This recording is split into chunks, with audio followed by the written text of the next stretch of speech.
انبیاء خاتم النبیین حضرت سیدنا محمد رسول اللہ صلی اللہ علیہ وسلم نے مستشرقین مکہ کے سامنے آخرت کے مناظر کو جب بیان کیا اور دوبارہ جی اٹھنے کی یقین دہانی کروائی تو آگے سے جواب میں کیا کہنے لگے؟ اَإِذَا مِتْنَا وَكُنَّا تُرَابًا وَعِظَامًا أَإِنَّا لَمَبْعُوثُونَ، یہ جسم کے اعضاء جب مٹی ہو جائیں گے، ذرات مٹی میں گل مل جائیں گے، کیا ہمیں دوبارہ زندہ کیا جائے گا؟ ہیہات لما توعدون، کہنے لگے نہیں یہ بڑی دور کی بات ہے، ایسی باتیں ہمارے سامنے نہ کریں۔ پھر کہنے لگے متی ھذا الوعد ان کنتم صادقین، وہ وعدہ کہاں ہے؟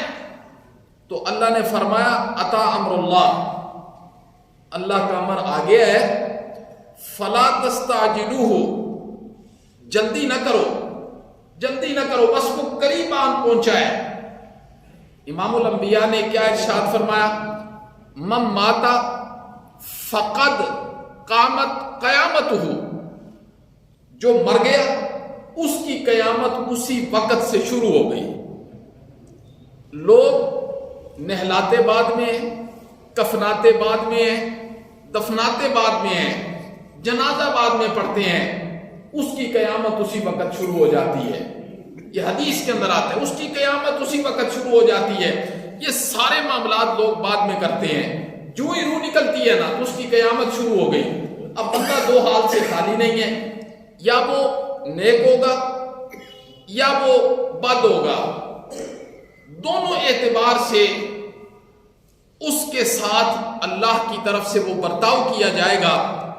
تو اللہ نے فرمایا میرا پیغمبر انہیں کہہ دیجئے آج یہ اس بات کی یقین دہانی نہیں کر رہے اور اس بات کو اختیار کر رہے ہیں جس سے میرا پیغمبر روک رہا ہے۔ وہ کیا ہے؟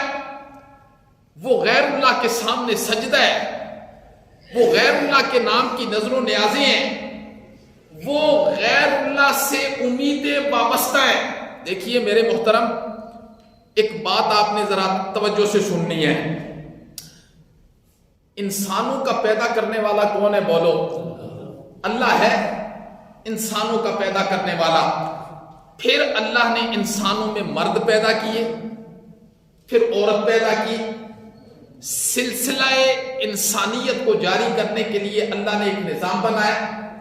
دیکھیے ایک عورت ایک ہے، ایک جنس ہے، عورت ایک جنس ہے۔ اب اس جنس میں ماں بھی ہے، اس جنس میں بیٹی بھی ہے، اس جنس میں بیوی بھی ہے، اس جنس میں بہن بھی ہے۔ ان رشتوں میں فرق ہے کہ نہیں ہے؟ ایک طرف ماں ہے، ایک طرف بیوی ہے۔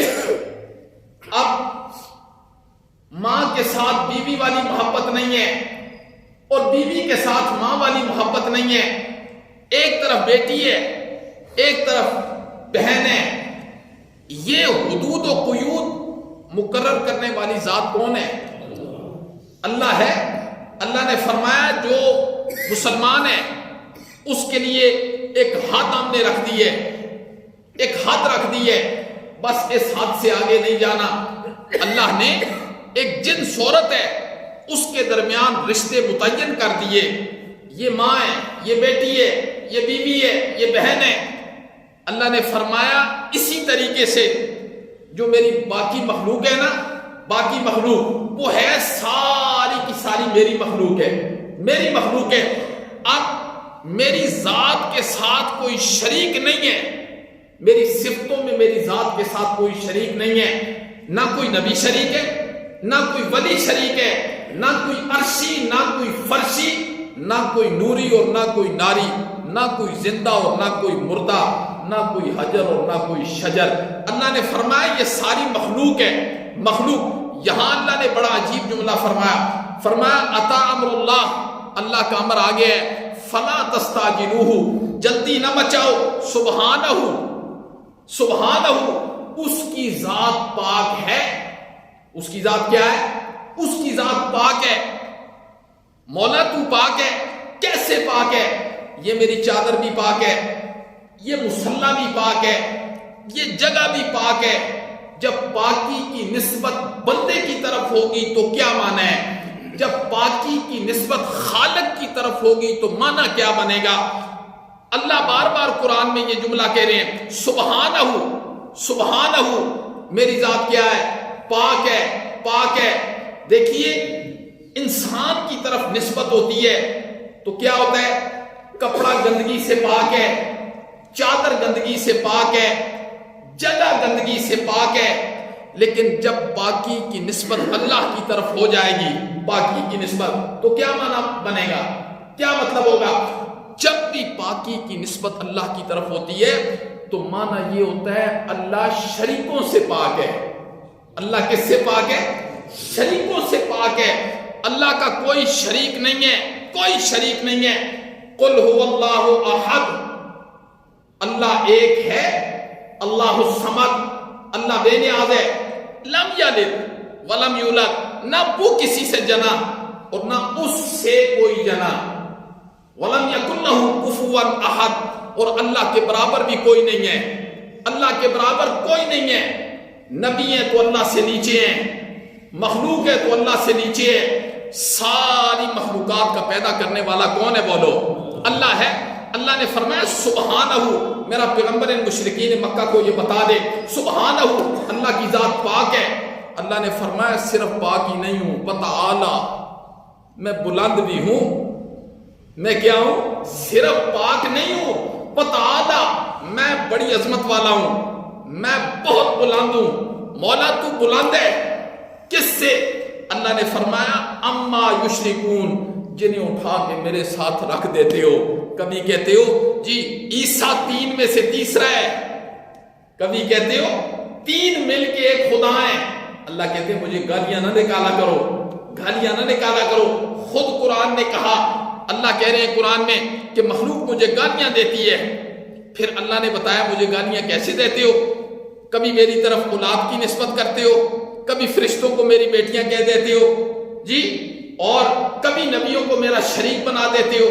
یہ مجھے گالیاں دینا ہے. پھر اللہ نے اپنا شجرہ نسبی بیان کر دیا نا, قل هو اللہ احد اللہ الصمد لم یلد ولم یولد ولم یکن لہ کفوا احد.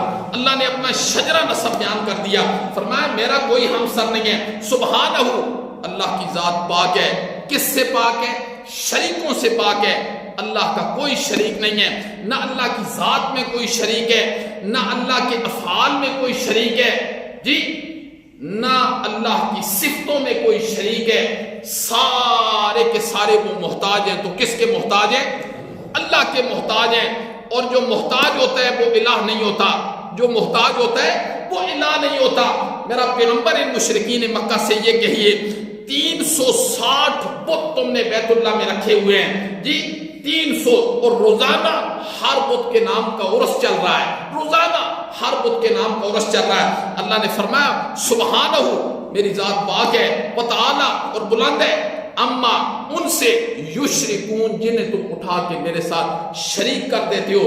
حضرت عیسیٰ کو لوگوں نے اللہ کے ساتھ ملایا, حضرت مریم کو لوگوں نے اللہ کے ساتھ ملایا, حضرت ابراہیم کو, حضرت اسماعیل کو, حضرت حابیل جو حضرت آدم علیہ السلام کے بیٹے ہیں انہیں اللہ کے ساتھ ملا دیا, حضرت عزیر کو اللہ کے ساتھ ملا دیا. انہیں حاجت روا بھی مانا, انہیں مشکل کشا بھی مانا, انہیں داتا بھی مانا, معز, مذل, موتی مانے. اللہ نے حضرت عیسیٰ علیہ السلام اور مائی مریم کے متعلق فرمایا یہ الہ نہیں ہے, یہ الہ نہیں ہے. مولا کیوں الہ نہیں ہے؟ اللہ نے فرمایا کانا یا کلانے, کھانا یا کلانے. حضرت عیسیٰ اس لیے الہ نہیں ہے, حضرت مریم اس لیے الہ نہیں ہے کہ وہ دونوں کھاتے تھے. وہ دونوں کیا کرتے تھے؟ اللہ نے یہ دلیل دی, فرمایا بکانا یا کلانے, وہ دونوں کھاتے تھے.